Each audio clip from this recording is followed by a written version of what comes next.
Badan gemuk dan segar bukan berarti tubuh tetap bugar, karena kegemukan adalah masalah serius yang bisa mengancam kesehatan tubuh Anda. Memang membutuhkan waktu yang tak sedikit untuk menurunkan berat badan, apalagi kalau pola makan tak dijaga. Fakta mitos pertama, konsumsi buah bit bisa menurunkan berat badan. Itu mitos. Kita tahu bahwa menurunkan berat badan itu tidak hanya dari faktor makanan, tetapi juga dari aktivitas fisik. Sedangkan kita tahu bahwa buah bit mengandung banyak serat, itu mungkin yang menyebabkan efek mudah kenyang. Sehingga itu yang berkontribusi terhadap keinginan seseorang untuk tidak mau mengkonsumsi makanan lagi. Kalau itu jawabannya, lalu bagaimana ya dengan informasi katanya buah bit bisa dikonsumsi oleh pemilik tekanan darah rendah? Itu mitos. Yang benar adalah bit banyak mengandung asam folat, juga zat Fe, di mana kedua zat tersebut itu berfungsi untuk meningkatkan hemoglobin darah. Jadi bukan untuk meningkatkan tekanan darah, tetapi berguna bagi pasien-pasien atau penderita yang mengalami anemia.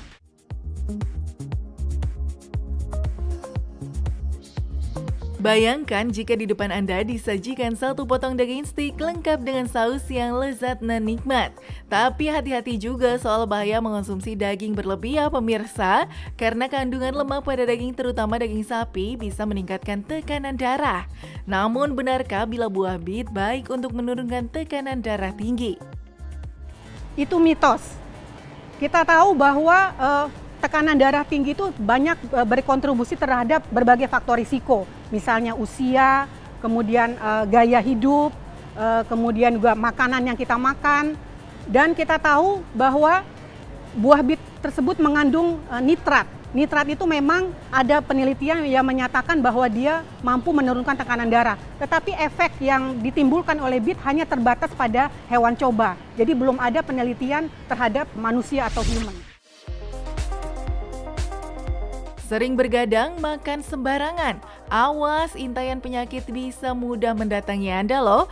Untuk mengembalikan metabolisme tubuh kembali meningkat, konsumsi makanan sehat ataupun puasa adalah cara yang ini sedang tren dilakukan.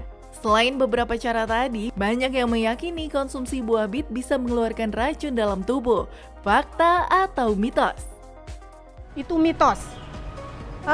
Di awam, istilah detoksifikasi itu cenderung salah kaprah. Di istilah medis, detoksifikasi itu akan diperankan oleh organ kita, yaitu ginjal dan hati. Selama fungsi hati dan fungsi ginjal kita baik, tentu proses detoksifikasi itu akan berjalan sempurna. Yang menjadi masalah mungkin di masyarakat, istilah detoksifikasi itu adalah karena kemampuan berbagai sayuran menyebabkan efek antioksidan. Dan itulah yang menyebabkan radikal bebas yang beredar di tubuh kita itu akan ditangkap oleh antioksidan tersebut. Tetapi pada prinsipnya itu bukan detoksifikasi, tetapi menangkap radikal bebas yang ada di sirkulasi kita. Kanker adalah penyakit mematikan kedua di dunia yang terjadi karena pola hidup yang tidak sehat. Sering terpapar radiasi dan polutan, antioksidan adalah zat yang dikenal bisa menangkal dan banyak terkandung dalam buah ataupun sayur berwarna merah. Salah satunya adalah buah bit. Tapi fakta atau mitos bila buah bit menurunkan risiko penyakit kanker? Itu mitos. Kita tahu bahwa kanker itu sampai sekarang banyak faktor predisposisi yang menyebabkan kanker. Jadi misalnya genetik, kemudian usia, kemudian juga adanya faktor etnis, kemudian gaya hidup, merokok, dan sebagainya. Karena buah bit dikonotasikan sebagai suatu antioksidan, maka antioksidan sebagai salah satu faktor juga yang akan bisa mencetus kanker. Jadi hanya sebagian kecil dari efek antioksidan dari buah bit yang mempunyai efek dalam mencegah kanker. Fakta mitos selanjutnya, selain buahnya yang baik dikonsumsi oleh tubuh, bagian daun dan akar pada buah bit juga bermanfaat untuk kesehatan. Itu fakta. Jadi kandungan vitamin atau mineral tidak hanya didapat di dalam buahnya, tetapi juga di dalam daunnya. Jadi pada umumnya seperti daun-daun seperti sayur bayam atau vegetable yang lain, itu memang terkandung banyak vitamin maupun mineral yang dibutuhkan oleh tubuh kita.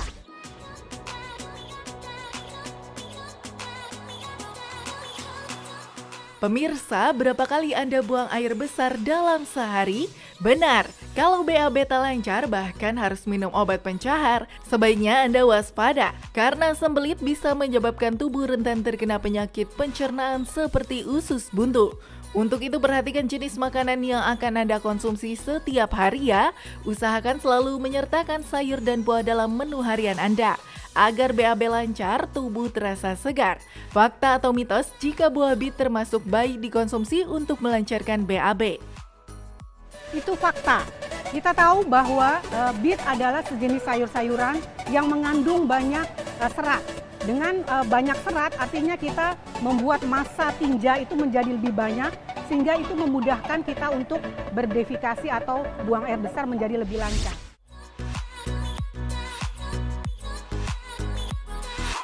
Untuk Anda yang memiliki riwayat alergi, rasanya memang susah untuk menghindari beberapa faktor pencetus alergi seperti debu dan polusi. Sebaiknya Anda waspada juga jika ingin mengonsumsi buah bit, karena katanya buah yang berwarna merah pekat ini juga bisa menimbulkan alergi. Benarkah? Itu fakta.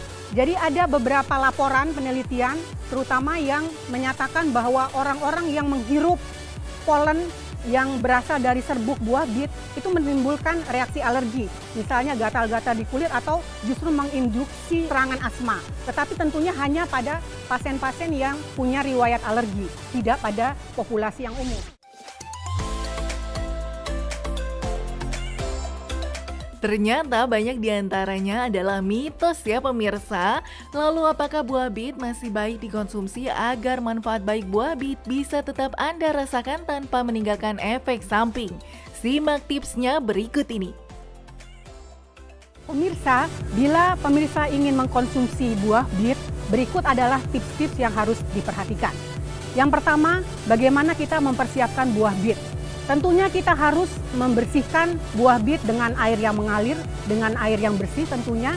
Hindari menyimpan bit terlalu lama di dalam freezer karena dia akan merusak zat-zat nutrisi yang terdapat di dalam bit tersebut. Hindari juga pengolahan dengan cara memanaskan. Yang kedua, jika Anda ingin mengkonsumsi buah bit, maka diolah dengan cara yang segar. Anda bisa membuat dalam bentuk jus, dicampur dengan sayur-sayuran yang lain, atau Anda bisa membuat dalam bentuk salad, dicampur dengan buah-buahan lain sesuai dengan selera pemirsa sekalian. Hindari penggunaan mayones dalam salad atau penggunaan gula dalam jus yang berlebihan, karena kita tahu bit sendiri mengandung banyak kalori. Penambahan gula ataupun mayones yang berlebihan akan menyebabkan gula darah menjadi tinggi, tentu akan berbahaya pada individu yang memang punya bakat gula darah yang tinggi. Tips yang ketiga, siapa saja yang boleh mengkonsumsi buah bit ini disarankan hanya dikonsumsi pada usia di atas 12 tahun. Mengapa? Karena anak-anak cenderung tidak bisa mentoleran rasa yang kurang enak pada bit sehingga malah mencetus, mual, muntah, bahkan diare. Berapa banyak kita bisa mengkonsumsi buah bit? Mungkin dalam seminggu cukup 2-3 kali dengan ukuran 1 gelas misalnya bila dikonsumsi dalam bentuk jus, atau 1 mangkok lebih kurang 250 gram bersama dengan sayuran-sayuran yang lain.